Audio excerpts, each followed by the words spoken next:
ये कहानी एक ऐसी औरत की है जो अपने पति से बिल्कुल भी संतुष्ट नहीं है, जिसके बाद वो अपनी इच्छाएं पूरी करने के लिए एक पेंटर के साथ अफेयर शुरू कर देती है। अब वो दोनों एक होने के लिए किस हद तक जाते हैं, ये हम आज की इस कहानी में देखने वाले हैं। आज मैं जिस फिल्म को एक्सप्लेन करने वाला हूँ उसका नाम है इन सीक्रेट और ये फिल्म 2013 में रिलीज हुई थी। मूवी शुरू होती है और हम एक आदमी को देखते हैं जो अपनी बेटी थेरिस को अपनी बहन के पास छोड़ने आया है। क्योंकि उसकी वाइफ की डेथ हो चुकी है, इसलिए वो अपनी बेटी का ख्याल नहीं रख सकता। वो अपनी बहन को कुछ पैसे देता है और कहता है कि मैं जल्दी ही वापस आकर अपनी बेटी को ले जाऊंगा। उसकी बहन का नाम मैडम रिक्विन था और उसका एक बेटा भी था जो हमेशा बीमार रहता था।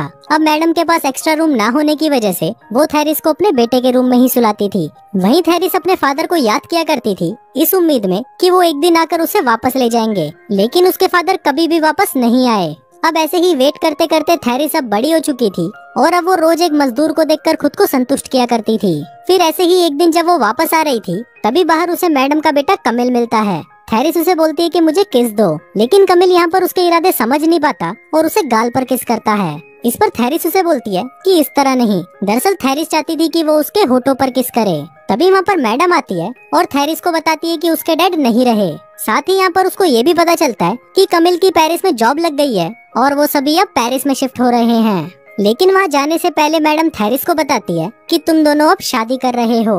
अब थेरिस के पास और कोई रास्ता नहीं था, इसलिए उसे ना चाहते हुए भी कमिल से शादी करनी पड़ती है।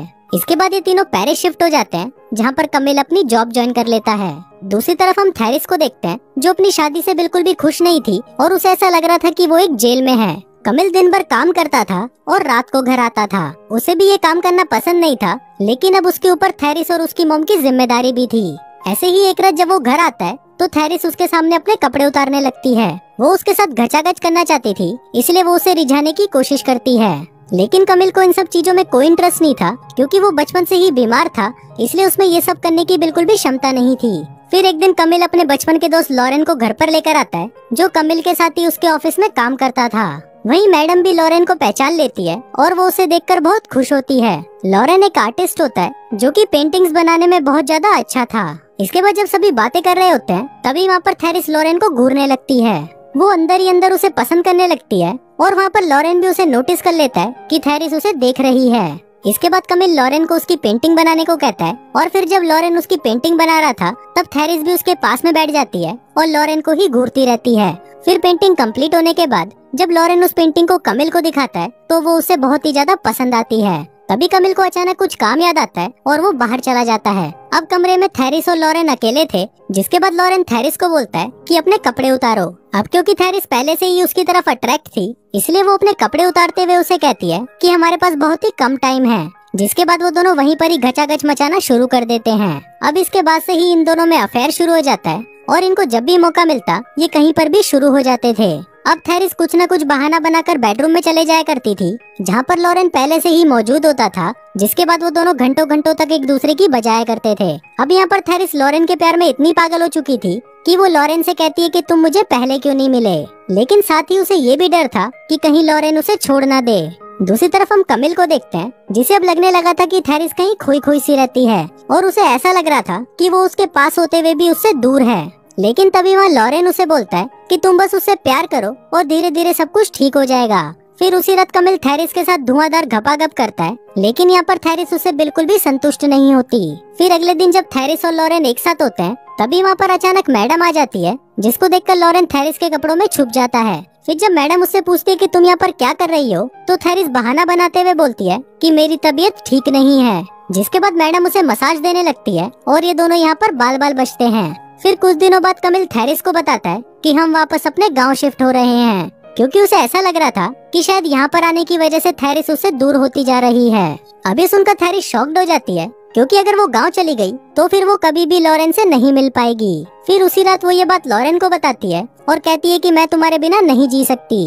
अभी सुनकर लॉरेन उसे बोलता है कि कमिल को रास्ते से हटाने का सिर्फ एक ही तरीका है कि उसे मार दिया जाए। अभी सुनकर थेरिस डरने लगती है, लेकिन तभी लॉरेन उसे समझाता है कि हम दोनों उसे इस तरह मारेंगे कि ये एक एक्सीडेंट की तरह लगेगा।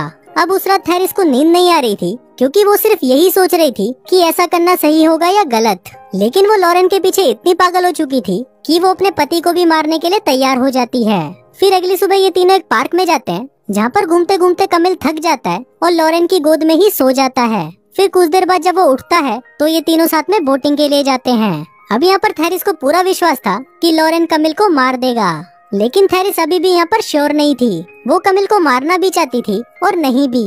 तभी अगले सीन में हम देखते हैं कि लॉरेन थेरिस को बचाकर पानी से बाहर लेकर आता है, जिसके बाद वो दोनों रोने का नाटक करते हैं और ऐसा दिखाते हैं कि इन लोगों की बोट डूब गई, जिसके साथ कमिल भी डूब गया। वहीं इनके जान पहचान के लोग इनके आसपास ही थे और वो इनको घर लेकर आते हैं। यहाँ पर मैडम बहुत ज्यादा रोती है क्योंकि उनका इकलौता बेटा उनको छोड़कर जा चुका था। दूसरी तरफ लोग मिलकर कमिल की बॉडी ढूंढने लगते हैं और फाइनली उनको उसकी बॉडी मिल जाती है और उसका फ्यूनरल कर दिया जाता है।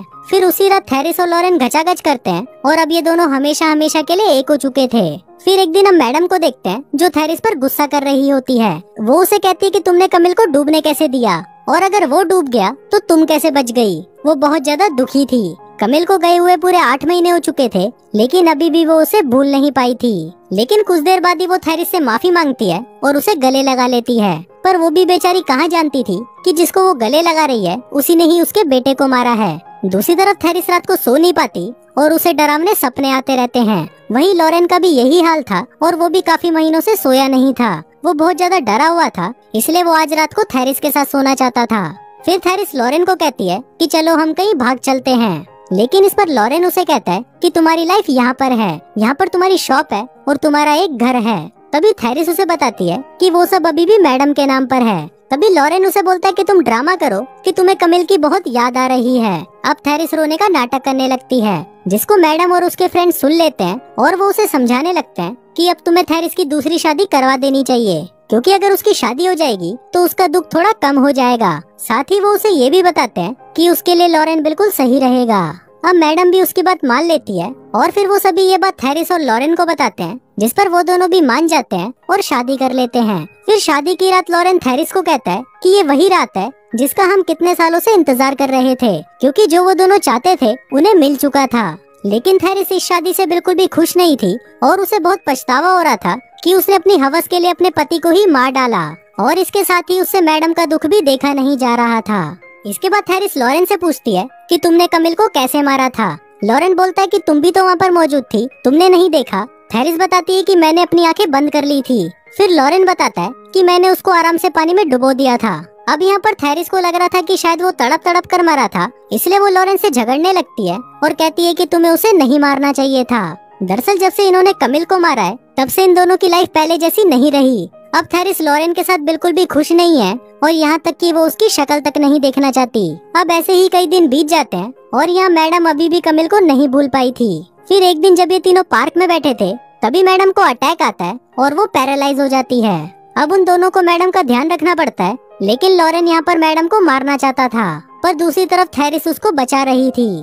फिर एक दिन जब थेरिस मैडम को नहला रही थी तभी थेरिस और लॉरेन के बीच में झगड़ा हो जाता है और वो दोनों एक दूसरे पर कमिल की मौत का इल्जाम लगाने लगते हैं। अब उनकी ये बातें मैडम भी सुन लेती है और ये सुनते ही उसकी हालत बिल्कुल मरने जैसी हो जाती है। इसके बाद वो ये बात अपने दोस्तों को बताने की कोशिश करती है, लेकिन वो नहीं बता पाती। दूसरी तरफ हम लॉरेन को देखते हैं जो एक दुकान से पॉइजन खरीदता है, क्योंकि अब वो थेरिस और मैडम दोनों को मारना चाहता था। वहीं मैडम इंक से फर्श पर किसी तरह लिख देती है कि थेरिस और लॉरेन ने ही कमिल को मारा है। अब ये चीज वहाँ पर मैडम की दोस्त देख लेती है और बाकी लोगों को बताने चली जाती है। फिर जब इस बात का पता थेरिस और लॉरेन को चलता है तो वो दोनों एक हो जाते हैं और मैडम को मारने का फैसला करते हैं। वो उसे एक नदी के किनारे लेके जाते हैं, जहाँ पर वो दोनों ऐसा दिखाना चाहते थे कि ये तीनों नदी के किनारे गए थे और वहाँ पर मैडम की डूबने से मौत हो गई।